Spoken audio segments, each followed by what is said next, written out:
Hello friends, welcome to my channel. Friends, ఈరోజు శ్రీకృష్ణాష్టమి అంటే చిన్ని కృష్ణయ్య పుట్టినరోజు. ఈ సందర్భంగా మనం శ్రీకృష్ణుడి గురించి, ఆయన జననం గురించి కొన్ని విశేషాలు తెలుసుకుందాం. శ్రీకృష్ణుడి జననం అనేది ఆయన జీవితం అంతా కూడా ఒక అద్భుతం. యుగ యుగాలుగా ఆయన తత్వం మన జీవితంలో మానవ జాతిని విశేషంగా ప్రభావితం చేస్తుంది. అయితే ఉత్తరప్రదేశ్లోని మధురలో శ్రీకృష్ణుడు జన్మించినట్లు మన పురాణాలు చెప్తూ ఉన్నాయి. పురాణాల ప్రకారం మధురలో ఉగ్రసేనుడు అనే ఒక ప్రముఖ యాదవరాజు ఉండేవాడు. ఆ ఉగ్రసేన మహారాజు వృద్ధుడైపోవటంతో అతని కొడుకు కంసుడు, అతను చాలా అత్యాసపరుడు. అంత అత్యాస ఉండటంతో తన తండ్రిని కారాగారంలో పెట్టి అధికారాన్ని మొత్తం చేజిక్కించుకుంటాడు. మరొక వైపేమో ఆ కంసుడికి ఒక చెల్లెలు ఉంటుంది. ఆమె పేరు దేవకి. ఆ దేవకి మరొక యాదవరాజైన వసుదేవుడిని వివాహం చేసుకుంటుంది. అలా పెళ్ళైన తర్వాత కొత్త దంపతులను కంసుడు తన రథంలో తీసుకెళ్తూ ఉంటాడు. అదే సమయంలో ఆకాశవాణి భవిష్యత్తు పలుకుతుంది. ఓ కంస, నీ చెల్లెల్ని పెళ్లి తర్వాత నువ్వు ఎంతో ఆనందంగా ఆమెను తీసుకెళ్తున్నావు, కానీ నీ చెల్లెలకు పుట్టే 8వ శిశువు నిన్ను వధిస్తాడు. ఇదే నీ అంతం అని చెప్తుంది. అప్పుడు కంసుడు ఒక్కసారిగా ఉగ్రుడైపోతాడు. ఓహో, ఆమె 8వ బిడ్డ వచ్చి నన్ను చంపుతుందా? నేను ఆమెను ఇప్పుడే చంపేస్తాను. ఆమె తన 8వ బిడ్డకు ఎలా జన్మనిస్తుందో నేను చూస్తాను అని కోపంతో ఊగిపోతూ ఉంటాడు కంసుడు. ఆ కోపంతో అక్కడే కత్తి తీసి తన చెల్లెల్ని చంపబోతాడు. పెళ్లి కొడుకైన వసుదేవుడు కంసుడిని బ్రతిమలాడుతాడు. దయచేసి ఆమె ప్రాణం తీయకు, ఆమె 8వ సంతానమే కదా నిన్ను చంపేది. నేను మాకు పుట్టిన పిల్లలందరినీ కూడా నీకు ఇస్తాను, నువ్వు వాళ్ళని చంపేయి, కానీ దయచేసి నా భార్యను వదిలిపెట్టు అని కంసుడితో వసుదేవుడు ఒక ఒప్పందం కుదుర్చుకుంటాడు. కానీ కంసుడు తన ప్రాణం మీద ఉన్న తీపితో చెల్లెల్ని బావని గృహ నిర్బంధంలో ఉంచి ఎప్పుడూ కాపలాగా ఉండేట్లు ఏర్పాటు చేస్తాడు. మొదటి బిడ్డ పుట్టగానే కాపలా వాళ్ళు కంసుడికి ఈ వార్తను చేరవేస్తారు. ఆయన రాగానే దేవకి వసుదేవులు 8వ సంతానమే కదా నిన్ను చంపేది, ఈ బిడ్డను ప్రాణాలతో వదిలేయమని ఏడ్చి ప్రాధేయపడతారు.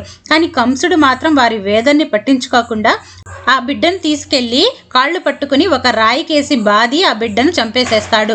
ఆ తల్లిదండ్రులు కంసుడిని ఎన్నో విధాలుగా ప్రాధేయపడినా కూడా ఆయన ఎవరి ప్రాణాలు వదిలేయకపోవటంతో అది ఇలాగే జరుగుతూ ఉంటుంది. అయితే ఇక్కడే అసలైన కథ మొదలవుతుంది.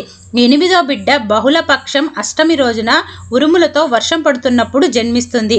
అప్పుడు ఒక అద్భుతం జరుగుతుంది. కారాగారం తలుపులన్నీ వాటంతట అవే తెరుచుకుంటాయి. కాపలా వాళ్ళందరూ నిద్రలోకి జారుతారు. వసుదేవుడు సంకెళ్ళు తెగిపోతాయి. వసుదేవుడు ఇదంతా దైవలీలగా భావిస్తాడు. వెంటనే ఆయన బిడ్డనెత్తుకొని ఏదో మార్గనిర్దేశం జరిగినట్లుగా యమునా నది వైపు నడుస్తూ ఉంటాడు. ఆ ప్రదేశం అంతా కూడా వరదతో మునిగి ఉన్నా ఆశ్చర్యకరంగా ఆయన నదిని దాటే మార్గం తెరుచుకుంటుంది. వసుదేవుడు నదిని దాటి నంద యశోదల ఇంటికి వెళ్తాడు. యశోద అప్పుడే ఒక ఆడపిల్లకు జన్మనిస్తుంది. అది ఎంతో కష్టమైన ప్రసవం కావటం వలన ఆమె స్పృహలో ఉండదు. వసుదేవుడు ఈ ఆడపిల్ల స్థానంలో శ్రీకృష్ణుడిని వంచి ఆ ఆడపిల్లను తీసుకుని తిరిగి కారాగారానికి వచ్చేస్తాడు. అప్పుడు ఆ ఆడపిల్ల ఏడుస్తుంది. కాపలా వాళ్ళు వెళ్ళి కంసుడికి వార్త చేరవేస్తారు. కంసుడు అనుమానంతో కాపలా వాళ్ళని ప్రశ్నించగా వారు భయపడి తామంతా చూశామని, ఆడపిల్లే పుట్టిందని చెప్తారు. ఇది కేవలం ఒక ఆడపిల్ల నిన్ను చంపలేదు. అదే ఒక మగపిల్లాడు అయ్యుంటే అతడు నిన్ను చంపగలిగేవాడేమో, కానీ ఇది ఒక ఆడపిల్ల, ఈ పాపను వదిలిపెట్టు అని కంసుడిని దేవకి వసుదేవులు మళ్ళీ అర్థిస్తారు. కానీ కంసుడు కనికరించడు. ఆ ఆడబిడ్డ కాళ్లను పైకెత్తి నేలకేసి కొట్టబోతాడు. అప్పుడు ఆ ఆడబిడ్డ కంసుడి చేతిలో నుంచి జారిపోయి ఎగిరి బయటికెళ్ళి నిన్ను చంపేవాడు మరెక్కడో ఉన్నాడు అని చెప్పి మాయమవుతుంది.